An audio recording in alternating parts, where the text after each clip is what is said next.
I was thinking more about Yugo Dominic. Oh, yeah. Yeah. What were you thinking? I remembered that one thing that I mentioned before, how Pasolini said that I think he was horrified where Italian society was going in the 50s. And he thought that high schools and television should be abolished. I think he had some, his nightmares were about people like Yugo Dominic, I think. I mean, he couldn't realize what the internet would do, even much worse. Yeah. But I think that's what he had in mind. He was a visionary. Yes, he was. Of the horror to come. And the horror to come is Yugo Dominic. Yes. If you're wondering what we're talking about, that's 2 episodes ago. Yeah. The musings of Colonel Yugo Dominic, Yugoslav Petrušić, and so on, and so on.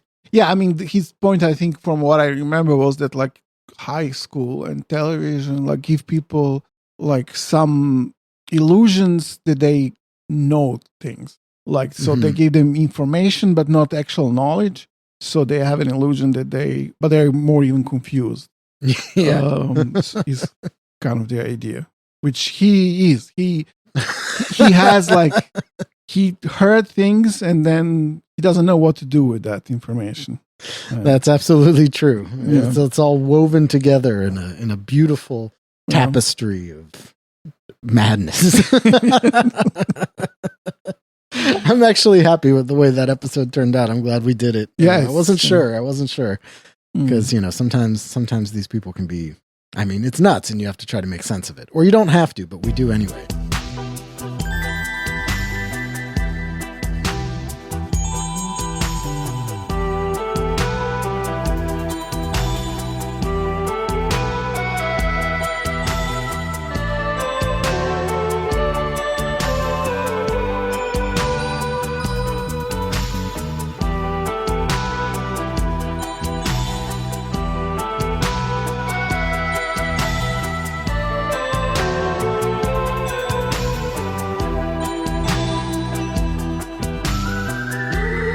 And with that, welcome back to The Empire Never Ended. And it's me, Boris, and I'm sitting here with Ray. Hey.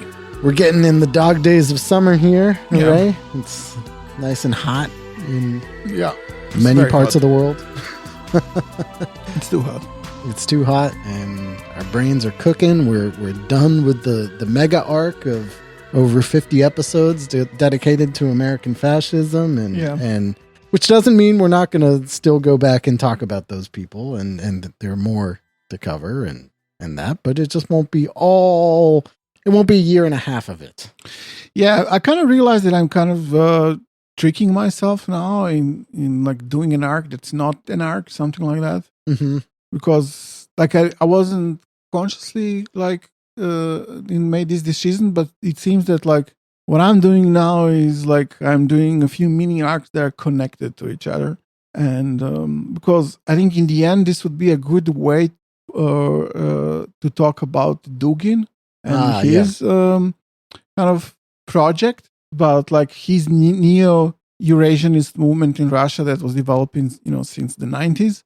Has all of these kind of influences, one of which are the original Eurasianists. We'll talk about now in the next, and also in the next 2 episodes. Mm-hmm. But these are only one of these influences. So I was also thinking maybe we can go back and talk about more about so-called traditionalists that we talked about in the episodes about Genon and Evola, but maybe we can talk about them as a movement that existed. Yes.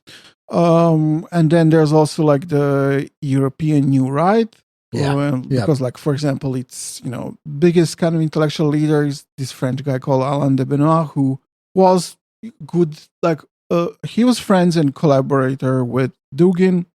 And then you also have the so-called German conservative revolution as well, which is also a big influence of Dugin. So I was thinking maybe we can talk about all of these things. Yeah. So maybe not necessarily right away, but yeah.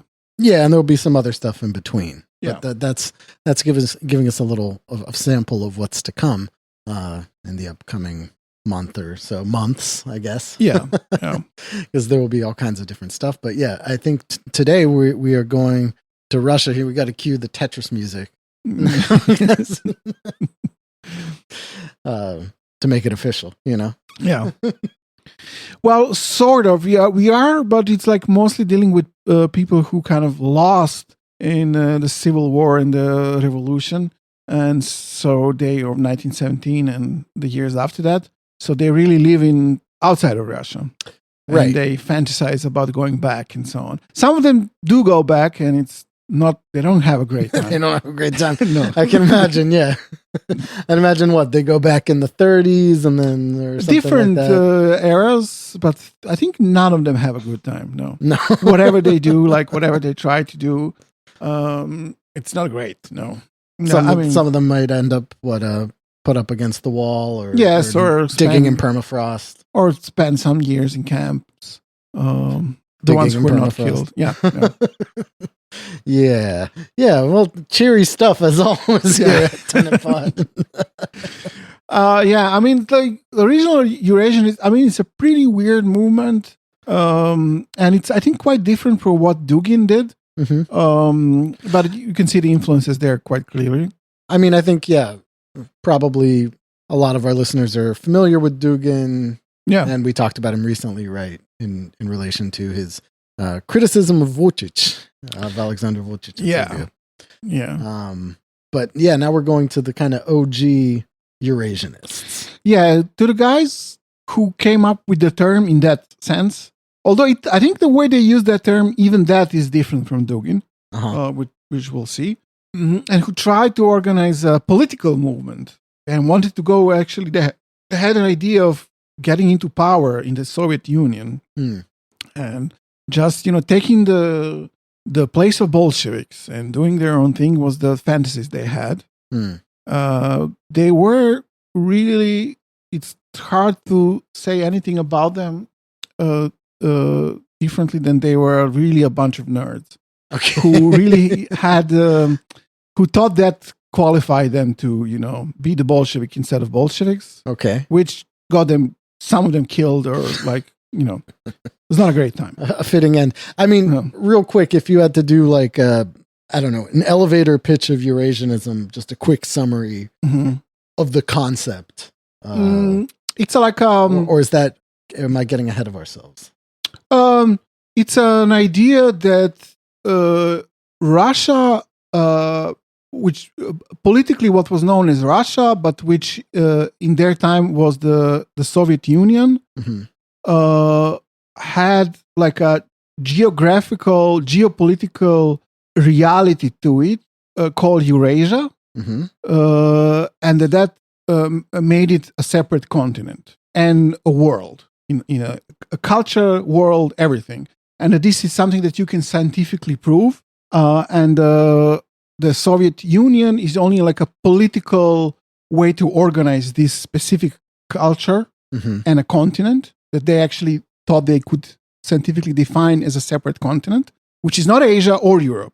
Okay. It's so they don't talk about Eurasia as you would think, like this huge landmass consisting of Asia and Europe. Right. That's not what they mean. Not the like artificial boundary of Europe at the Ural Mountains. And they deny that. They think that this is a non-existent. Which, sounds logical, right? It is but they don't move to the mass. next logical idea, which would be like, okay, this is like one landmass, so therefore the continent is, well, actually you should call it Asia. And they are actually like closer to that in some sense, that it's an Asian continent and then Europe is a peninsula on it. But actually they don't go into that direction. They say, no, actually the Soviet Union, the territory of the Soviet Union is Eurasia, which is a separate continent from both Asia or Europe. And it should have its own political articulation and should be one state. And it has specific boundaries, no? It has boundaries. They have, some of them were geographers, so they have all like, I won't talk so much about it, a little bit, but they define it in like geographical terms as well, and cultural terms, all kinds of psychological terms, ethnopsychology is what I like, and such things. And for also scientific reasons, it should be one empire, one state. So they create another artificial boundary instead of just being, okay, this is where Europe ends and Asia begins. There is a Eurasia that is separate from, there is a Europe and there is an Asia and then there's Eurasia. Yes, and Europe is Western and Central Europe only. Eastern Europe is part of the Eurasian continent. Okay. I mean, meaning Ukraine and the Baltic states and so on. Mm-hmm. I mean, everything that was the Soviet Union. Or the Russian Empire, maybe before that. Yeah, in the Russian Empire, yes. So like but Poland, maybe. Unlike other, because these people were white emigres, okay? Right. But unlike other white emigres, they accepted the reality of the Soviet Union and thought of it as actually superior to the Imperial Russia. Mm-hmm. Yeah. So, but let me start from the beginning.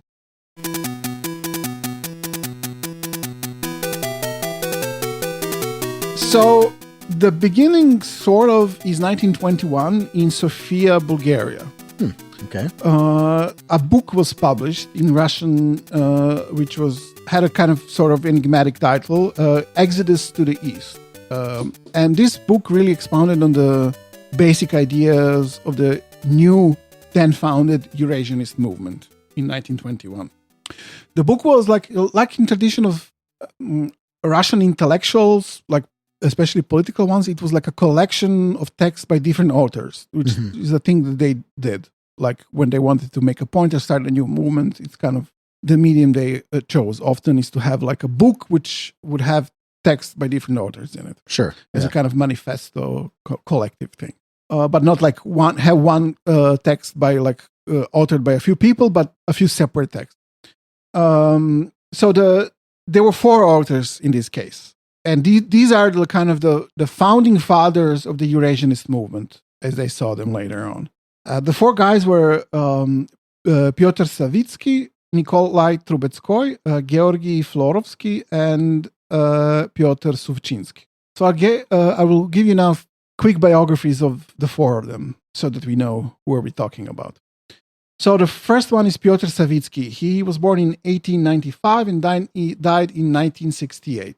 He was born in Ukraine. He was an economist and also worked in diplomacy. He was a part of Wrangel's staff during the civil war in Russia and the revolution. That's like one of the white armies, right, that existed there in the war, or one of the factions of the white army. So after the revolution, he lived in Sofia in Bulgaria, then in Prague. And in Prague, he was a professor at the Russian emigre law school, which was founded there with the help of the Czechoslovak government. And he was like the most influential intellectual leader of this movement in the 20s and in the 30s. And when Nazis occupied Czechoslovakia, he didn't collaborate. But still, after the war, he was imprisoned by the Soviets, spent 8 years in the camps. And in 1956, he was freed, returned to Prague. In 1961, he was arrested again, this time by the Czechoslovaks. Because he published a book in Paris under pseudonym, which was a book of poetry, but still he wrote about poetry about his imprisonment in the Soviet Union. So he was arrested, but he was freed the year after, and he died in Prague in 1968. Oh, good year to die in Prague, I guess. Yes. Before or after the whole... I don't know. I couldn't imagine him having a heart attack when the Soviets came or something like that. So the other guy is Nikolai Trubetzkoy. He's kind of the biggest deal out of them, academically speaking. He was born in 1890, died in 1938. He was a linguist, mostly known as that, also kind of a political philosopher. He came from a very well-known aristocratic family. For a time, he was the director of the Moscow University. He published his first academic work when he was only 15 years old. Damn. He left Russia with the White Army, lived briefly in Istanbul, then in Sofia, where he taught comparative Indo-European philology and Indian religious thought. Wow. So before this collective book he published the first kind of proto-Eurasianist book called Europe and Humanity, which really laid out the kind of the foundations of that ideology, although he didn't use the term Eurasia in that book. In 22, he became the director of the Slavic Studies department of the university in Vienna. And he was one of the founders of the Prague School of Linguistics, a very kind of influential linguistic school, which later on influenced structuralism. In 1938, when Nazis invaded Austria, Gestapo searched his house. He made plans to move to the United States, but he died 4 months later. The third guy is Georgy Florovsky, born in 1893, died in 1979. He was born in a family of priests. He spent his youth in Odessa, where he studied philosophy, and in 1919 he became a professor of philosophy at the university. In 1920 he emigrated to Bulgaria, but he left the Eurasianist movement very early on, already in 1923. Starting from 22, he lived in Prague, where he taught history at the history of Russian literature there. And from 25 until 1939, he was a teacher at the Russian Theological Institute in Paris. He taught patristics there. I think this is the same institution that we mentioned when we talked about Serbian anti-communist terrorists. I think this is where Father Stoico Kaljevic, I think, studied in Paris. Okay, wow. When he went there. Yeah. When the Second World War started in 1941, Florovsky moved to Yugoslavia, actually. Bad place to move in 1941. He was a teacher at the Russian gymnasium in Belgrade. When the partisans liberated Belgrade, he moved back to Prague and then to Paris. And in 1948, he moved to the United States, where he was a professor at a theological academy, like a Russian theological academy, Orthodox one, in New York City. And he lived there until he died in 1979. Was he associated with the Russian Orthodox Church outside of Russia? I think so. I'm not sure. We've done some episodes, or at least one episode on Rokor itself. He might not be, because he was like active in the ecumenical movement, which I think they were like super like conservative about those things. Yeah, I think so too. So I don't know. But he taught at Harvard and Princeton, so he was a very respected guy in the United States. What's his name? I'm sorry. Georgy Florovsky. So as I said, he was very active in the ecumenical movement. And he's considered one of the most important Russian theologians of the 20th century. Wow. And the fourth guy is called Pyotr Suvchinsky. He was born in 1892, died in 1985. He was born in St. Petersburg, also in an aristocratic family of this time of Polish origin. His father was a general and also an oilman, so he was very rich. And by education and profession, he was a pianist. So he was a well-known musicologist and also an art historian. And in 1920, he moved to Bulgaria, and in 1922 to Berlin, and then to Paris in 1925, where he died in 1985. He was very much active in the musical life of France, and he was close friends with the composers Igor Stravinsky and Sergei Prokofiev. Wow. Okay. So these are very, elite people from the top of Russian society. Yeah. And kind of continued to be. So, I mean, in the emigre circle. And these are all big emigre centers, right? Prague, for white emigres, Prague, Paris, Sofia. Yeah. And Berlin, actually. There was like tons of like Russian publishing in Berlin. Yeah. So the kind of essential claim of their first book, which they, were publishing, that they exist as a movement or want to be a movement. It was just 4 guys at this point. Was that the Russians and the people of the Russian world are neither European nor Asian, and that they should not be ashamed to admit that they are what they are, which is Eurasian.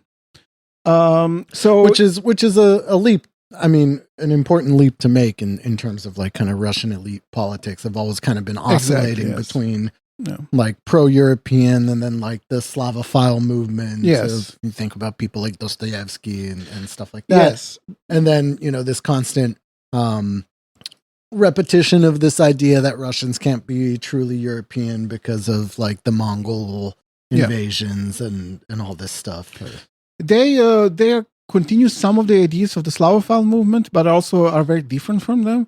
So, like Slavophiles would say that they are, that the Russians are part of the kind of Slavic Orthodox civilization, which is different from the Western European one, but would acknowledge that they are part of the Christian world together with the Western Europe, right, and so on. But these people are like, no, we are a completely different civilization from those people there, right? Which is why I think it's a big leap for that kind of elite culture, because these people are absolutely the elites of the elite. Yeah. Although you can see how they kind of they use some of the same European elite views of Russians. They're like racist prejudices of them, but they see them as a positive thing. So like when they talk about them as related to Mongolians and so on, it's kind of similar to those views. Like actually, only I will talk about it, I think, in more detail in the next episode. Nice. So like the title of the book was this Exodus to the East. And so in this analogy, Europe was the Egypt, like because it was analogy to, the Bible and the ancient Israelites. So Europe in this exit was the Egypt, and this exodus was towards the East, or towards Russian return to themselves in the East from Europe, which kind of they saw it like spiritually enslaved Russians, Europe, they thought.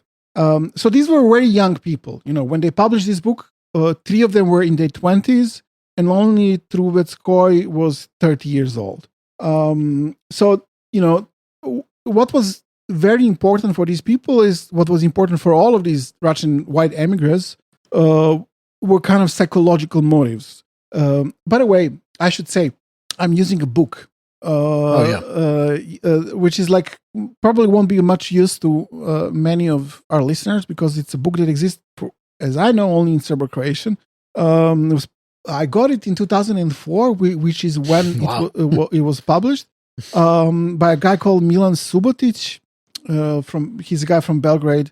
I actually met him at some different point in my life, completely not connected to this subject. And it's a book about the Eurasianist movement. And well, I mean, it's quite informative, but yeah, unfortunately only in Serbo-Croatian.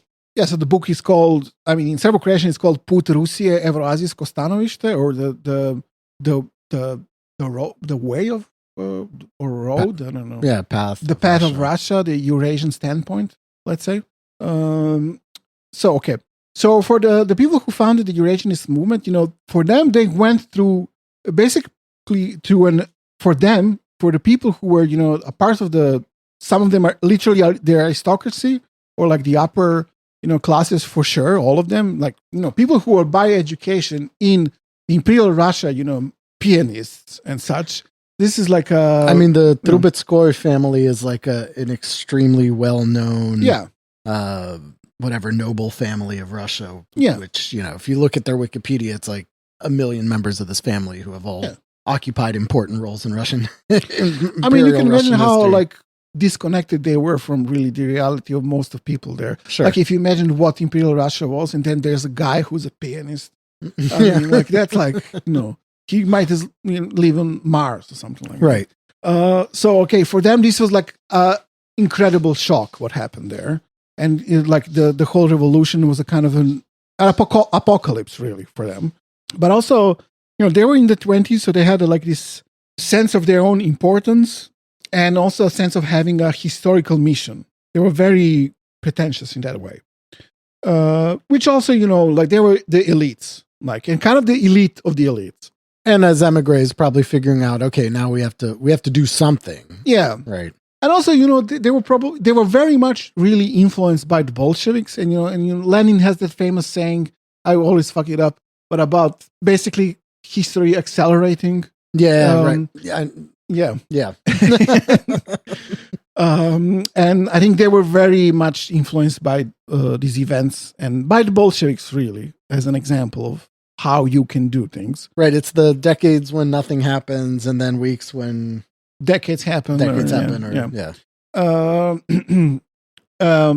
So the intelligentsia, like a lot of this Russian intelligentsia, really, this was a complete defeat for them because many of them had some ideas of some kind of more or less liberal reforms, especially after the revolution in 1905. They believed in it.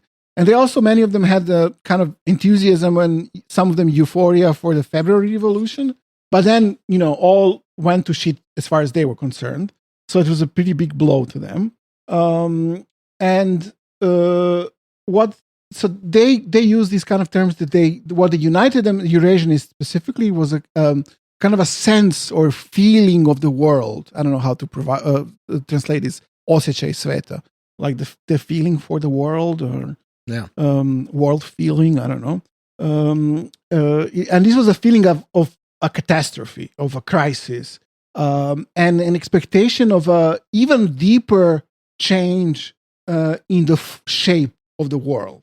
So, I mean, they were obviously also quite traumatized and kind of expected things to continue to change rapidly. Mm-hmm. So they believe they are in the midst of a cataclysm, and which is comparable to the biggest upheavals of history ever since ancient times. But also, they saw it as a kind of opportunity, and they saw signs of a coming cultural rejuvenation of Russia or Eurasia. What they try to do is to offer a new way of understanding what is the true meaning of world historical events and what is Russian role in those events. So as Trubetzkoy said, we want to establish a new movement called Eurasianism that as its goal has the mission to articulate a new national self-consciousness. So this is like an important thing for them, that Russians / Eurasians, the peoples of Eurasia, need to have a new, which would for them be also the return to the old national self-consciousness. These are some of these things they don't really, although many of them are academics and have these scientific pretensions, they don't really describe all of these terms in always in very precise ways. But they try to, but it's not always so, at least for me, not adequately precise what they mean by those things. There's quite a lot of, although they're kind of scientists, it's quite poetic often. Sure. All of this is kind of for them centered around a reinterpretation of Russian identity. So they saw Russia as having two faces, and these faces became visible when the European mask fell off in the events of the revolution and civil war. And then it showed that Russia has these two faces, and one is facing towards Europe, and the other towards the East or Asia. And the Europe-facing face of Russia is bringing a new world, a new idea. Like France in 1789, this time it's Russian turn to bring this new idea to the world, which is communism. And then it has also this other face looking towards the east, and that's what they think of themselves. They are the other face of Russia in some way. So even though this, catastrophe of the revolution was very tragic, it also had an important positive consequence. It brought with itself a possibility of a new cultural and civilizational self-determination for Russia. And using this new possibility in such a way for a new national self-determination was the main aim of the Eurasianist movement as they saw it. So this really kind of differentiated them from most of emigre movements of that time. Sure. Not all of them, but most of them, as most of them were very, extremely pessimistic. And this is also what gave them some popularity and importance, is that with them they brought some kind of sense of optimism in this atmosphere of total apocalypse for these people. Yeah, because in a lot of the church circles or whatever, it was, to them, it was the apocalypse. It was literally the arrival of the Antichrist. Yeah. Martyrdom, there's nothing, we can try to restructure any way we can to fight, this Satan, basically. Yeah, and these people were extremely different from that, because in that atmosphere they were kind of, no, actually the Bolsheviks are kind of cool, actually, but they're like also, but we are way cooler because we actually understand history, and Bolsheviks are just the tool of history, which they bring something new and good, but we are the ones who actually are conscious of what is going on. So they brought this optimism and faith in the future of Russia, which was based in their conviction that they held, which is that Russia is a unique world, a kind of self-sufficient continent in itself called Eurasia. And the revolution was an opportunity for a radical change in national self-consciousness and the acknowledgement of the Asian component of Russian identity, which for them was the crucial component, which was thus far kind of suppressed. So is that something that they thought was lacking in like the imperial system? Yes. And that's why there was a revolution? Yes. Okay. They thought that the suppression of the Asian component in Russia was the cause of revolution, which was being prepared since the days of Peter the Great. Wow, okay. This is when the process started, and 1917 was the finale of that process. Damn, okay. Yeah. Wow. Take it back. Okay. Yeah. Peter the Great fucked it all up, according to them. Okay. So it was a kind of their Eurasianism for them was a kind of a double rejection. It was a rejection of the past and of the foreign. So the foreign was Europe or the West, and the past was Imperial Russia, which they rejected, as founded by Peter the Great. So yeah, since the age of Peter the Great, there was, according to them, no true nationalism or national self-consciousness. Nationalism for them means national self-consciousness. There was no true national self-consciousness in Russia, which means that Russia adopted Western culture and lost its own. And this is when the false nationalist self-consciousness appeared. And they talk about it like as a kind of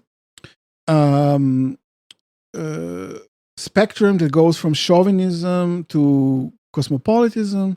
And like chauvinism is like what was predominant in a lot of circles, nationalist circles in Russia, which is characterized by the a slavery to the idea of territorial like expansion of the state. Although they were not really against this, but like I guess maybe they would say they were specifically against Russian chauvinism, like in this bigger state. So maybe like against like the Black Hundreds or something. Yeah, yes, for sure that. And also like chauvinism for them, or this false national self-consciousness, was also an escape to an idealized national past, which for them was the idealization of Kievan Rus, which I'll also talk about, I think, in one of the next episodes. But they themselves also idealized a past, but it was a different past than Kievan Rus, which they didn't like. Interesting. Yeah, that is quite interesting. So they also thought that this, the reforms of Peter the Great and this kind of orientation of Russian elites towards Europe brought with themselves a rift between the cultures of the elites and of the cultures of the masses. So before that, there was a cultural kind of organic unity of the Eurasians or the Russian nation. But these reforms really brought with themselves two cultures in a way, like a rift between two cultures. So there was no longer the organic unity of the nation after that. And this was the main obstacle to the articulation of a true nationalism. So they reject the idea that the Slavic identity of Russians is an essential determinant of Russian identity. They speak something about that the two of you are kind of the experts on, I guess, or have some experience with. They really write about a lot about the the Turan element of the Russian nation as more important than the Slavic one. Interesting. So I guess they are also influenced by the Pan-Turanism movement, but they have their own reading of it. Which Pan-Turanism is...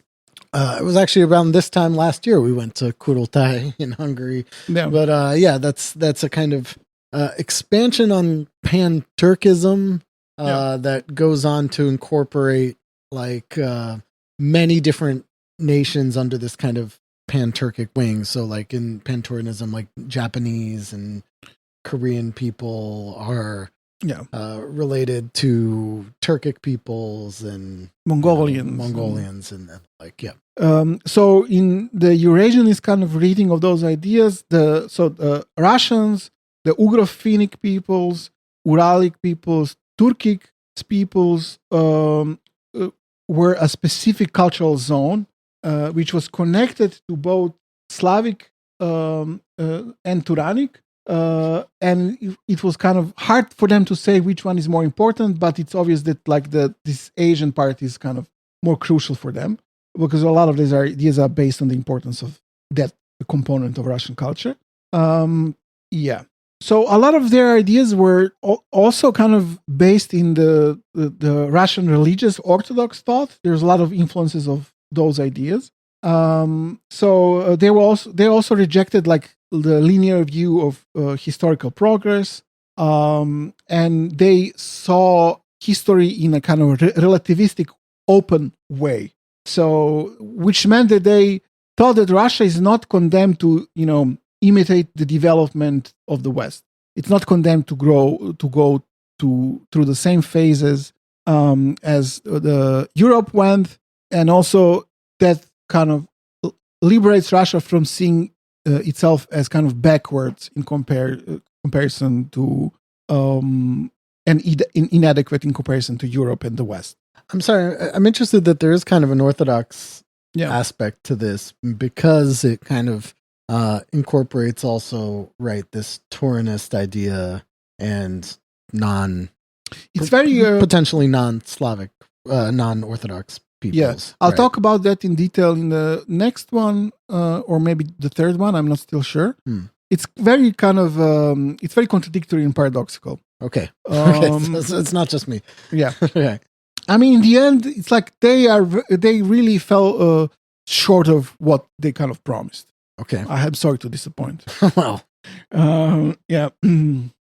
So Russia is a kind of a geopolitical fact, self-sufficient and independent from the oceanic world market in some sense, which is one of the reasons why it's like a continent. It also has like the oceanic world market being what the large naval based empires, the British, the French, and they are kind of they have the ability to be self-sufficient and independent of all of that, right? Because it's one big landmass. Yes, right. Okay. So, like the aim of their book was to, provoke white emigres and to get reactions from them, and that's kind of what happened. And so there was a lot of hype around those ideas, which gave them some popularity in those circles in Western Europe, actually. So, although they were, talking shit about the West, it has to be said that they were obviously, we kind of. Their education, but also, being a part of the aristocracy and the upper classes, which were very pro-Western in Russia, they were kind of personally people of the West and European culture. And you can see that in their kind of talking shit about Bulgaria. Okay. They didn't like it much there in the Balkans in general. Uh-huh. They thought this is very backwards and not a very interesting place to be and so on. So quickly after they found... Well, I mean, I guess it's a rank down from like high society St. Petersburg or Moscow to go to Sofia in the 1920s. Yes. Not exactly like a bustling cosmopolitan hub. No, I mean, I'm not talking shit on Sofia, but they did. To them, I'm sure it was quite a shock. Yeah. Soon after they published this book, they left. So Prague was in general important like Russian emigrant center, especially since they established this.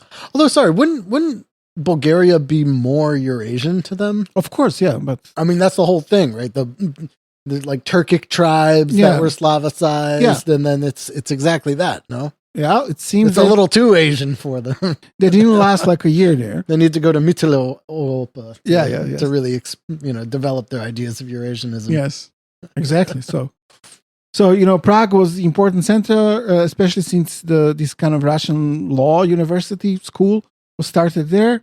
So Savitsky and Florovsky were both professors at that school in Prague.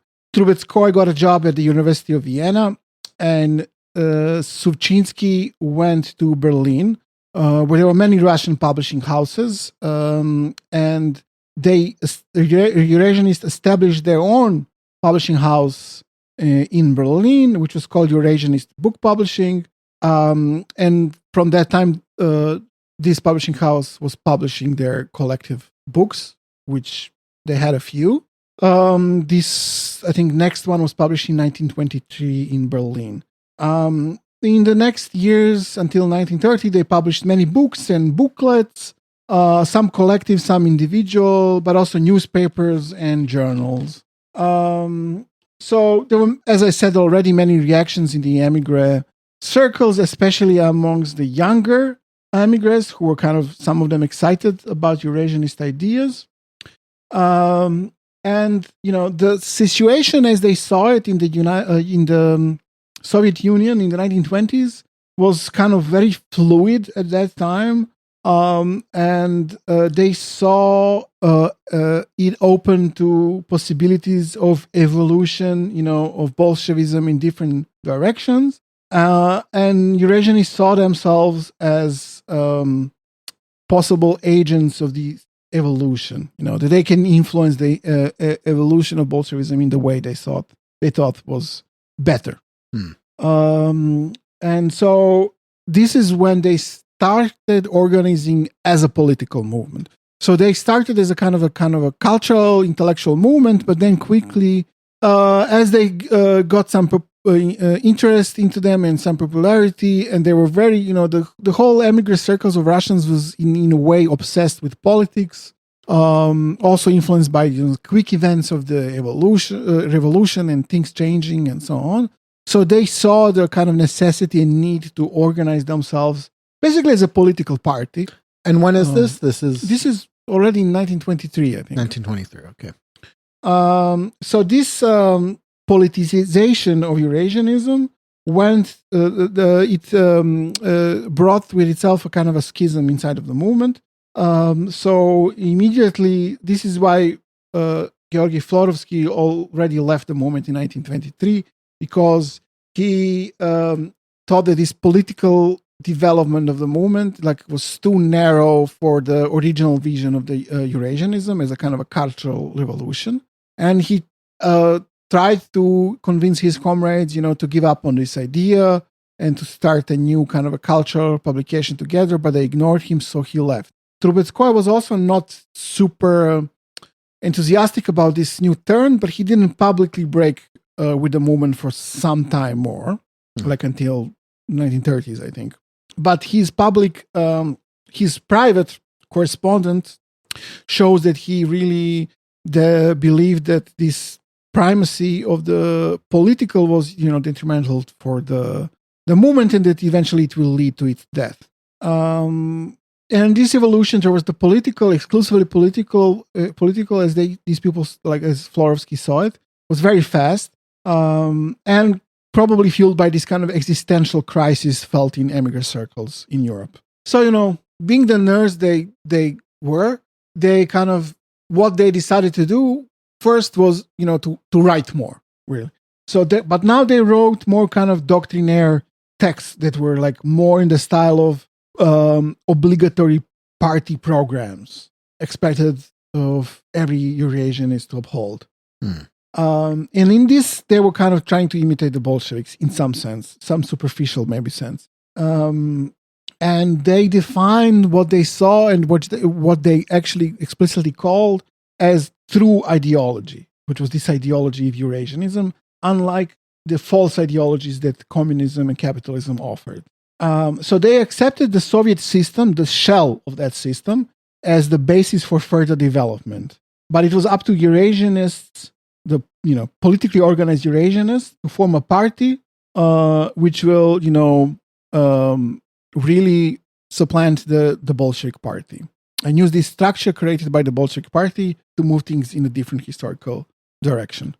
So in some ways, when these guys are looking at what's happening in like revolutionary Russia, the Soviet Union, they're kind of impressed by the state power in some ways, right? Yeah. When they want to go and like influence, if like to kind of subvert that system, it's because they're kind of impressed in some ways with how things are developing in the sense of like modernization and that kind of thing. I mean, I'm just basing this on my reading of like Russian fascism earlier. Yeah. And some of Russian fascists were like, okay, like this is like a proper state. This isn't some sort of, and it's new.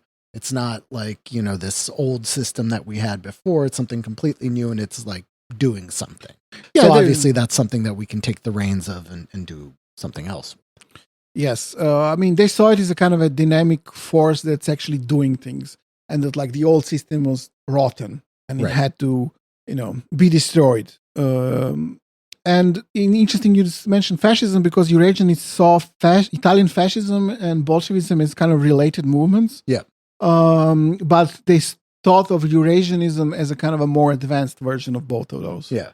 And also just for context, because we have talked about emigres before, but like when you said that there's a crisis in the emigre community that this is coming out of, you have to remember that, again, this is the time that we have like the Russian Orthodox Church trying to figure out what's going on, and also other weird things developing out of that, like Slavic neo-paganism also comes out of these white emigre movements, out of this kind of complete apocalypse. What do we do? Well, we have to, start a new history that actually goes even further back, and all this other stuff. We're 7,000 years old. Yeah. So that's kind of a different direction of the same kind of heretical thought within white emigre communities. I mean, there were like all kinds of ideas there, and amongst white emigres, and this is also why they couldn't really unite or in one movement, although they tried a few times. Yeah. Because, they were like basically these kind of fascists among them, complete reactionaries, and then they were like essentially kind of liberal Democrats and like who made an alliance with the right part of the SR party, the Social Revolutionaries, and who wanted some kind of a constitutional parliamentary monarchy, really, but like kind of in a British style, let's say, of the time, and so on. And then you had anarchists and other revolutionaries also who were still had hardcore monarchists. Yes, you had they're like were affiliated with the church. And then, but all of these people were kind of people who had ideas and ideologies that were older than the revolution itself. Yeah. And Eurasianists were among the few groups that kind of came up with a new ideology post-revolution, right? Which is what made them interesting to some younger people there. Yeah. So there were other movements. One of them was the so-called National Bolsheviks, which also we can talk about in some later episode, who had some things in common with Eurasianists, but who went even further in their sympathies for the Soviet system. Right, which is basically like the problem is with, the USSR is the internationalism. Yes. Yeah. But, National Bolsheviks were also part of the white movement. And then they actually call themselves National Bolsheviks. Yeah. The original National Bolsheviks. Yeah. Well, they were actually, the original ones were the German ones. And these people were inspired by those people and took the name from them, which is also something that we can talk about when we talk about the German Conservative Revolution. Definitely. Yeah. And there was some communication between the Eurasianists and the National Bolsheviks. And some people thought that it can be one movement, but some said that there was two different and so on. So the author of this book that I'm using, Subotic, he says that, okay, they founded this party, which they called it that, and had, meetings, and they were very much influenced by how they understood the Bolsheviks' work. So there was like a lot of, conspiratorial work, secret meetings, passwords, codes, and so on. So it's also kind of, he says when he wrote this book, 20 years ago, that it's the history of them as an actual political movement is not very well researched. Was not then. I don't know if something changed since then. So it's not clear how much of this was real and how much it was them saying shit. Right. Which is often the case with these kinds of movements. No. Yeah. So, bulk of their activities was, propaganda work and them trying to spread their own point of view among Russian emigre circles. So they, in addition to this secret underground work they did, they organized a lot of public things like, seminars where they talked about their theories, tried to get the wider emigre circles, acquainted with their ideas and so on. But, because they actually wanted to kind of be agents of change in the Soviet Union itself, they tried to have connections in the Soviet Union. And this obviously was like, why they had to be focused on the Soviet Union itself, because the whole point of their ideology was to change the Soviet Union. Right. So, there was only so much sense in talking to people living in France or Berlin. But this orientations towards the Soviet Union itself is also something that complicates understanding how much of the actual movement was actually real or not, because this is the point where Soviet intelligence becomes a part of the movement, and you have Soviet agents inside of the movement already, yes. Okay. And not. I mean, to their credit, they're very good at that. Yes, and not only inside of the movement, but among the leadership of the movement. Okay, wow. And this is what brings basically to their. I mean, this is how they collapse as a movement. First, there's a schism caused by these developments. Them going into politics, orienting towards practical change inside the Soviet Union, trying to do something inside of the Soviet Union. This leads to an ideological schism in the movement, and then in the second step, the total collapse of the movement. Damn. And so this schism and the collapse is what I'm going to talk about now, and this will be the final part of this episode.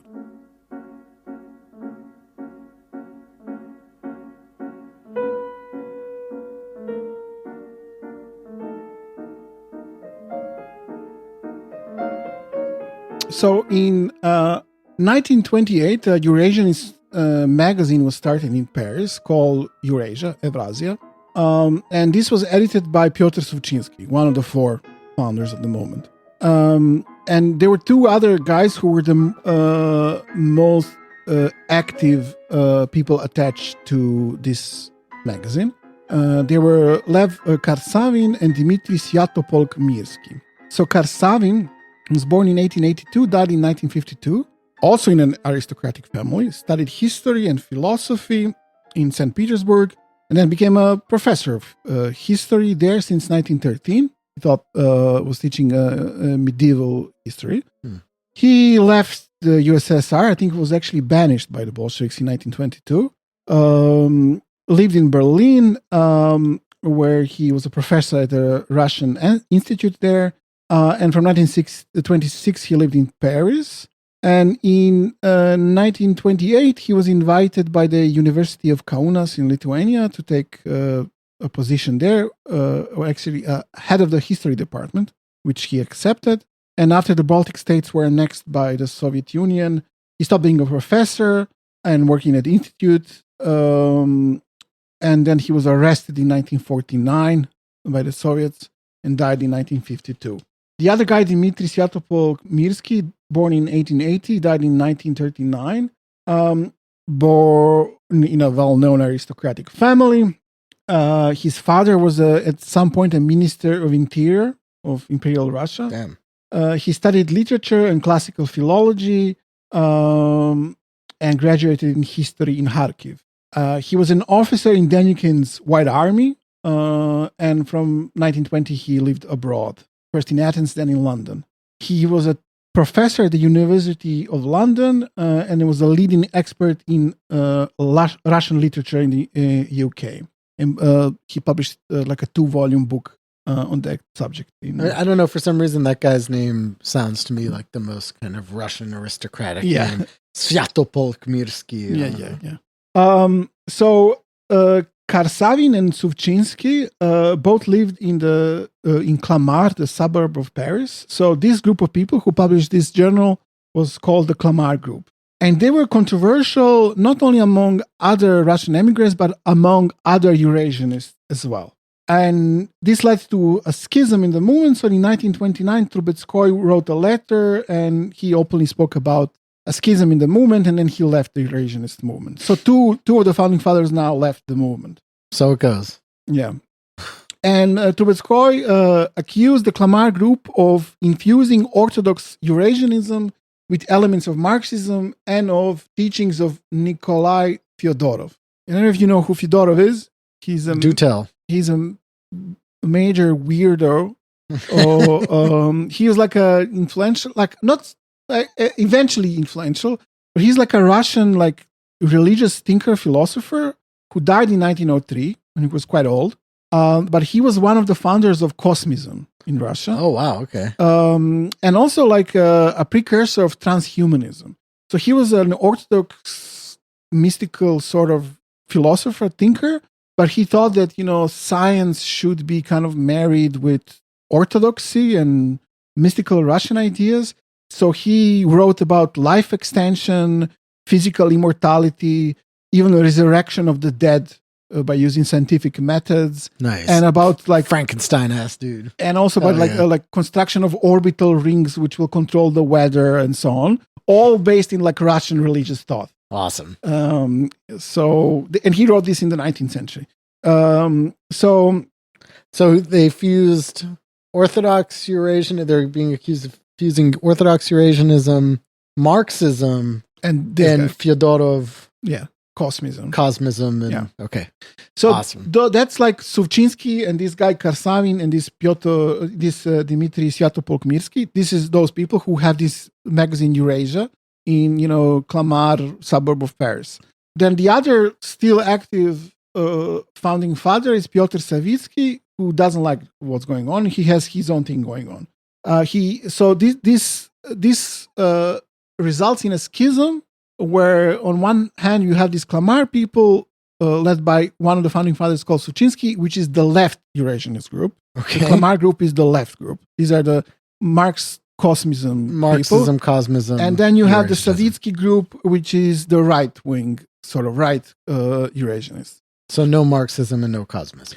Well, I mean, the right. So all Eurasianists compared to other white emigres were sympathetic to the Soviet Union. Right. So that's what they had in common. But these people went much harder in that direction. The left Cosmism ones.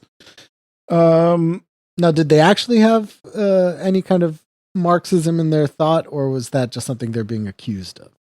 They had Marxism as they understood it. Sure. Yeah. So they were openly speaking of being sympathetic to, like, they said, all of the philosophers of the West, we like Marx the most. Okay. And they didn't like the West in general. Right. So Karsavin actually kind of became the more dominant intellectual influence in the Clamart left Eurasianist group than Suvchinsky, who was one of the founders. And so the central to this schism was their position towards the Soviet Union. Karsavin even kind of modified their original pluralist, open, non-linear view of history, which was kind of one of the main points of Eurasianism was that. And now he wrote about, kind of a world historical process which would have its peak in kind of a universal and absolute Eurasian culture, which kind of defeats the purpose, I thought, of the original Eurasianism. So, you kind of supplant this idea of a universal Western culture with a universal Eurasian culture. And Karsavin saw himself as a kind of the leading philosopher of the movement. And he found the key for the philosophy of the movement in the ideas of Fyodorov, the Cosmism guy. Okay. And also in Marx. This faction of the movement saw the October Revolution as a new beginning of a new epoch of world historical development, and Bolsheviks as like a non-self-conscious subjects of history, or like tools of history, not actual subjects. The Eurasianists are the ones who are supposed to be the actual subjects of history. So they have the knowledge, they have the philosophy that is necessary, but the Bolsheviks have the practice. So what is needed is for this practice to be connected with the knowledge that they have. So it's a kind of Eurasianist Bolshevik synthesis is what lies in the future, as Karsavin sees it. A synthesis of Eurasianist theory and Bolshevik practice. So for that end, in 1928, Karsavin wrote a letter to Yuri Pyatakov, who was a functionary of the Soviet Union, like an important guy there, and asked for him to have a meeting with his Eurasianist group when Pyatakov was about to visit Paris. And he said, we need to, talk and examine the Eurasianist ideology. He wants to examine the Eurasianist ideology with this communist guy from the Soviet Union.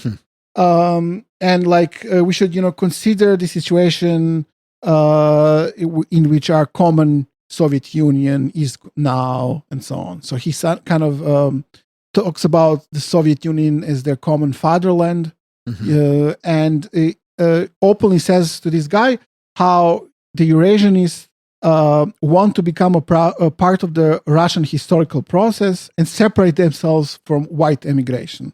Okay. And so, yeah. So that's like a definitive split then. Yes. From the rest of the white emigres. Yes, 100%. Which is, not completely surprising development, since from the beginning what defined them was Eurasianists was their kind of ambivalent view of Bolshevism, and also their open hostility towards the West and Europe as such. So they also developed this. I will talk about this in the next episode. This idea of ideocratic government. Ideocratic, not idiocratic, but ideocratic, a rule of the ideas. Yes, which is what they thought also will connect them with Bolsheviks as they saw it.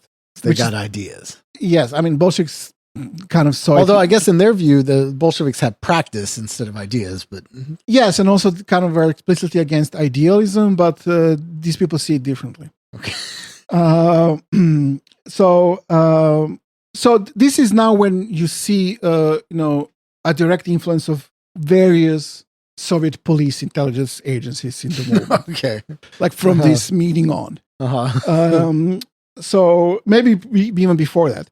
So we know that two members of the editorial board of this journal were agents of various Soviet agencies. So one of them was Sergei Efron, and the other guy was Pyotr Arapov.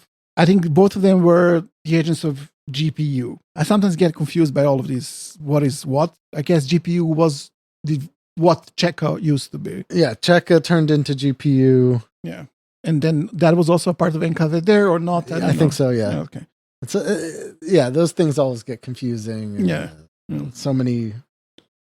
So in the 20s, GPU developed a kind of a serious actions aimed against the white emigres, like the politically active white emigres specifically, and which they wanted to put under their own control.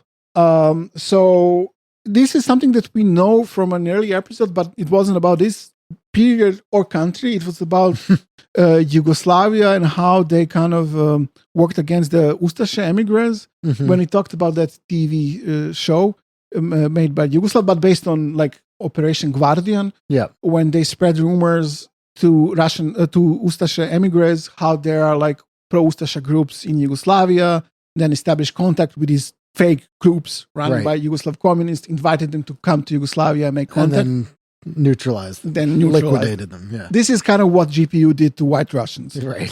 So it's the same thing. Probably Operation Guardian was based on this. Sure. I mean, it's a smart thing to do. Yes. I mean, it's a good way of. Yes. So basically, the same formula was used. The most successful one was this kind of fake monarchist organization they founded in Western Europe, the GPU did, called Trest, I think, and told them, we have tons of monarchists in Soviet Union, you should come. They're just waiting for you to arrive, and then Yes. you'll have an army, and you march straight to Moscow. So they organized, illegal transfers of monarchists to Soviet Union, who were then arrested and shot, and also like escape of monarchists from Soviet Union to the West, who were agents, and such thing. I think one of the and these people weren't paranoid about this. I mean, I guess this is this kind of thing. I think hadn't really been done that much. These are the 20s, and I guess. Although I mean, I don't know, the Tsar's Secret Service had some kind of gnarly tricks up their sleeves, but nothing like this, I think. No, I mean, I think indirectly this is why people like the John Birch Society was super paranoid later on. Yeah. Yeah. But these people were like interested in like white emigres, like people who were directly trying to subvert their own government in Soviet Union. They were not trying to take over the United States or something like that. Yeah. So one of the agents, a Czechist who was active in this Trest operation, actually became a Eurasianist, called Langavoy, I think is his name. And he participated in 1925 at a Congress of Eurasianist movement in Berlin, and spoke there about secret Eurasianist groups that exist across the Soviet Union. Arapov, who was the agent of the GPU. By the way, this doesn't mean that some of these people were not actual Eurasianists, although they were agents of GPU. I believe some of them actually believed in Eurasianist ideas, which I think, I'm not completely sure, but my sense is that I think the author of this book also doesn't know. But because, especially the left Eurasianists thought that there is a possibility of direct work with the Bolshevik is there, and some kind of a synthesis is possible. I think for this reason, for some of those people, it was acceptable to work for the Soviets and have some Eurasianist beliefs at the same time, I think. Interesting.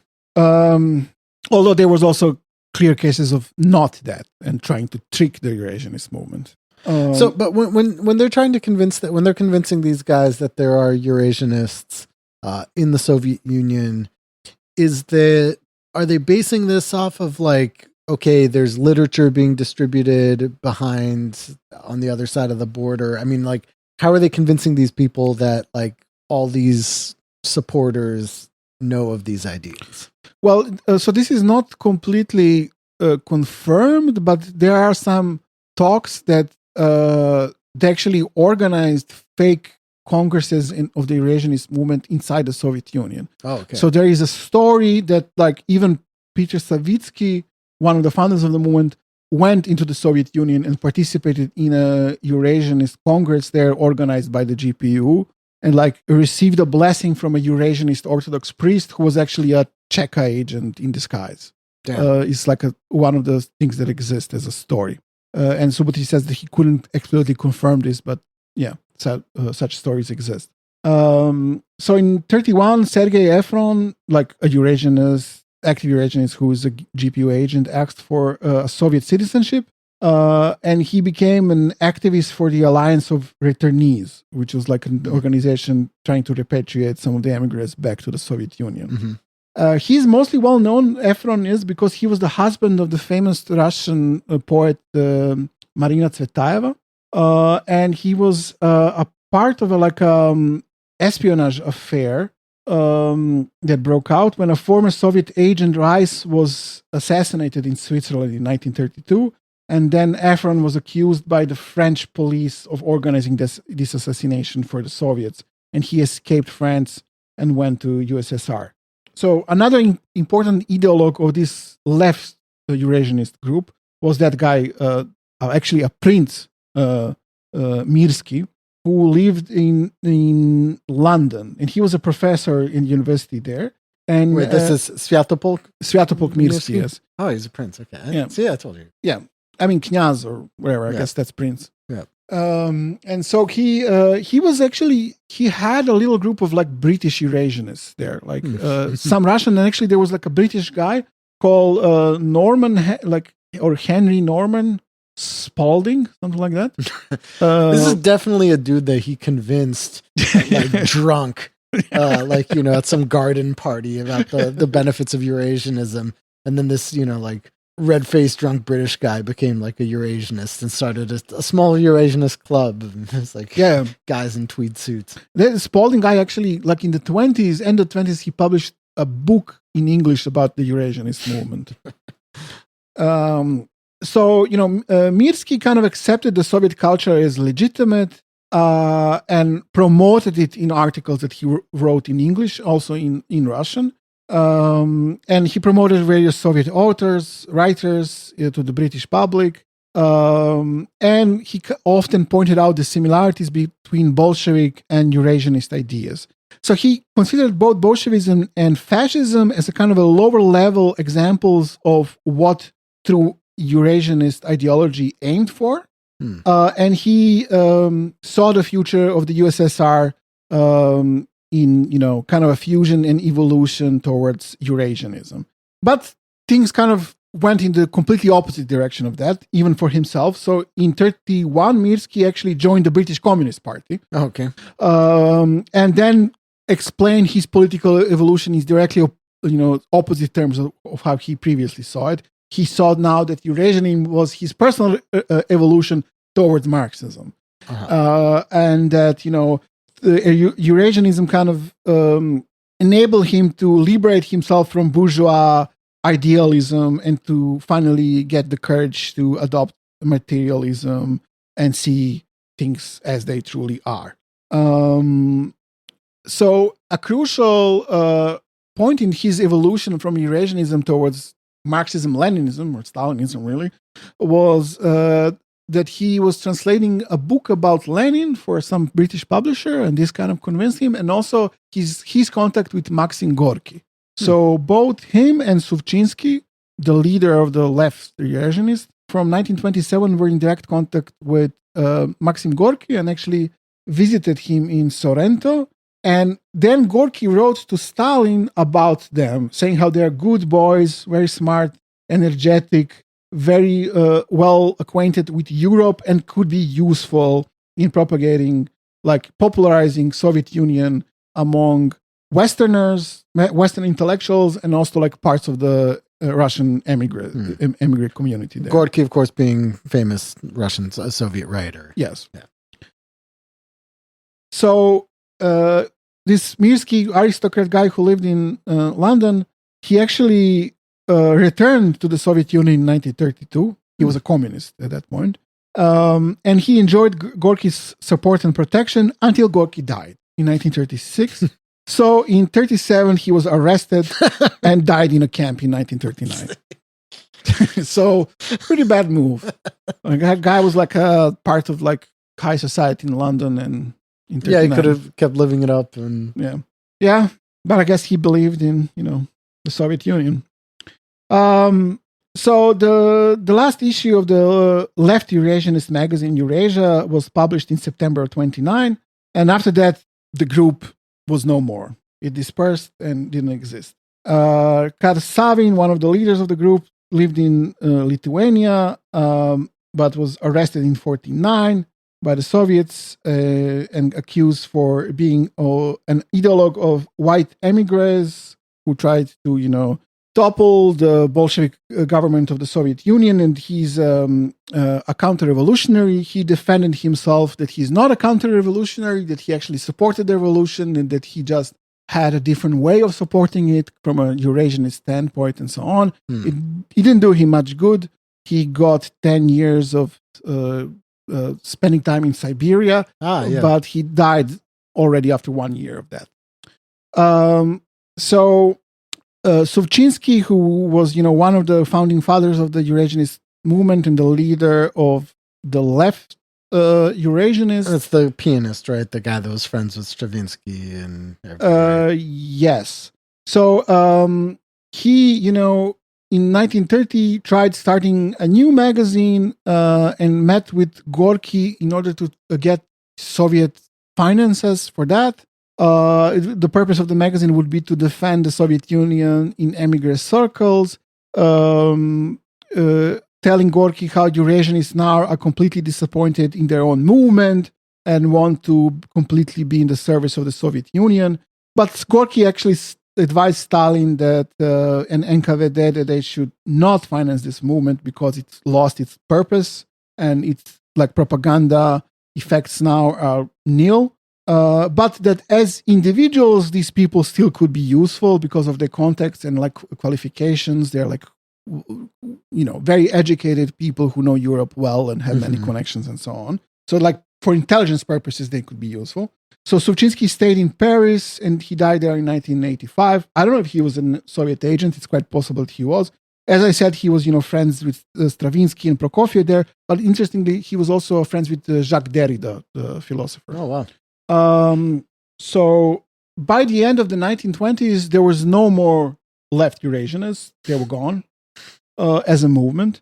But in the 30s, the Eurasianist movement still lived on because there was the fourth founding father was the only one who was still active of the four of them. That was Pyotr Savitsky. Uh-huh. He was the guy who was the leader of the right Eurasianist. But even this part of the movement was really losing support and started to dwindle down and was completely gone before the Second World War started. After the Second World War, the movement is only really mentioned in court proceedings in the Soviet Union against former Eurasianists. Okay. This is really where you, like after the war, you see any mention of the movement. So Savitsky himself was arrested in Prague and sent to the USSR in 1945 and got a sentence of 10 years of prison. In 1947, he sent a letter to Stalin saying how his Eurasianist ideas came through with the development of the Soviet Union. But he served his full sentence, and in 1956, he returned to Prague. I mean, okay, that's some dedication. You're still like appealing to Stalin in 1947. Yeah. And he survived somehow. But, in the later period, there were some kind of life existed for the Eurasianist movement, mainly because of one guy who also spent a lot of time, I think, in prison. He was a kind of a historian, marginal one in the Soviet times, but would later become more important, called Lev Gumilyov. And he is the guy who was like a historian, ethnographer who knew about Eurasianists and adopted their like ideas. He was much younger than them. I think he was during the war in the Red Army and so on. And Gumilyov was, with Dugin, actually one of the founders of Neo-Eurasianism. This is interesting, kind of parallel to the neo-paganism stuff too, right? Like it kind of it starts in the emigre community, and then within the Soviet Union, there's like a guy working in some sort of, like a mid-level academic of some kind who kind of starts developing this ideas more. I mean, okay, he lived in kind of post-Stalin era, so he was... Same here, this is 67. So for that reason, he wasn't, killed or something like that. Right. But he did spend some time in prison. He was able to stay... He actually died in the early 90s. So he's the guy who corresponded with Savitsky, the leader of the left Eurasianist, had contacts with him, was directly influenced with him, and then later knew Dugin. So he's the guy who links Eurasianism with the old ones to the new ones. With Dugin and with Neo-Eurasianism. And he died, in the early 90s and gave interviews before he died and knew Dugin and talked about Eurasianist ideas and so on. He was also an ethnologist, so he made Eurasianist ideas even somehow more Nazi-sounding at some points because he wrote a lot about, ethnogenesis of the Eurasianist nation and how it's in their blood and such things. But this we'll talk about in the future when we talk about the Neo-Eurasianism. I think I found some text in English about him. So there's stuff. Yeah. Great.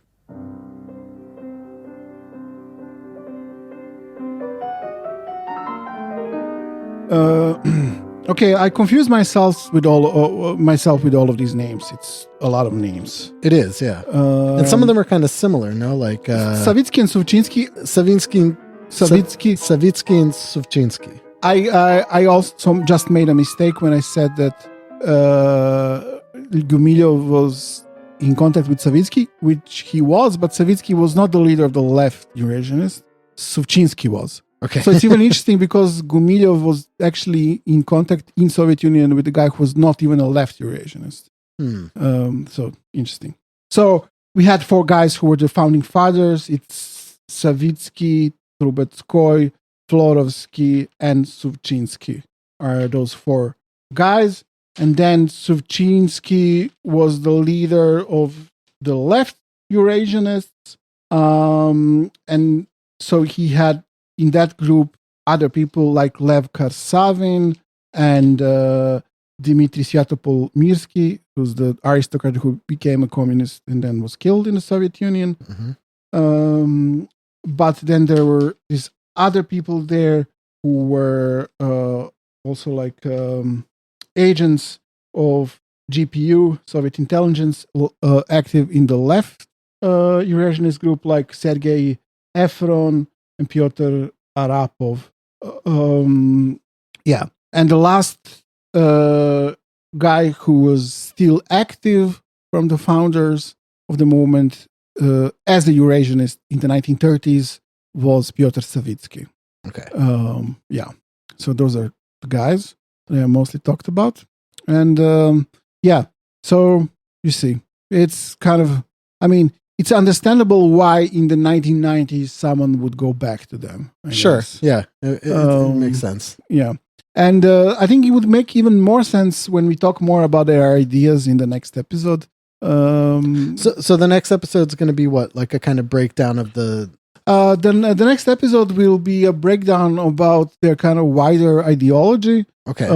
And then the third episode will be more about their understanding of Bolshevism and what they want a Eurasianist state to be. Their vision for the Eurasianist state. Yeah, because I do have a lot of questions about this. I mean, there's a lot to chew on in this episode alone. One thing I got to ask, what was their relation or thought about Roman von Ungern-Sternberg? Famously, this strange white Russian warlord who kind of went into this Mongol direction. Yeah. I mean, it's hard to like summarize him in like a couple sentences. He was into Buddhism too, and all this other stuff. A complete lunatic. Yes. Right? Yeah. A war criminal and but like into Buddhism and was active in Mongolia. But I don't know if they knew about him. Perhaps they did, but I don't know. I know that Neo-Eurasianism and Dugin idolize him. Right. That's but I don't know if these people actually knew about him. Because he was a contemporary of theirs. But I guess, in the era before, without this kind of mass media, maybe they didn't know that much about it. Maybe there was some kind of connection. That is actually an interesting question, but I really don't know. He's not mentioned in this book. Well, I know of him because he was just a weirdo. Yeah, I mean, he's one of the supreme weirdos of that era. Yeah. He tried to kind of install some kind of a Buddhist regime. Yeah, like Neo-Mongol Empire. Yeah. Pretty crazy. All right, cool. Well, I'm looking forward to getting in the weeds here with the ideology of the original Eurasianists. I admittedly didn't really know much about this kind of original history.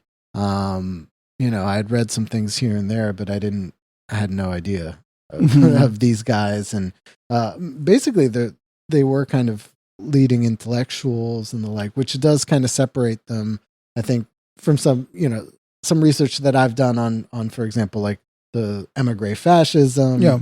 When I talked about von Savitsky or the Slavic neo-pagan movement, who were kind of always on the fringes there. Yeah. I think they are maybe comparable in that sense to the German conservative revolution, because that also had very high class people in it, like aristocracy, and also well-known writers and influential people as part of that movement. And it was primarily an intellectual movement. Yeah. So maybe I think people did make parallels between them, and they had some common ideas. And also I think that Eurasianists were influenced by Spengler, who was a part of that German movement as well. So there is some connection there. Yeah, and of course, I didn't know that they were just completely infiltrated and taken down by the GPU and NKVD or whatever. They'll put an end to things rather quick. Yeah. And with that, I guess we'll put an end to this episode and check back in next week or see whenever the next one comes out. Yep. All right. Bye. See you soon. Bye.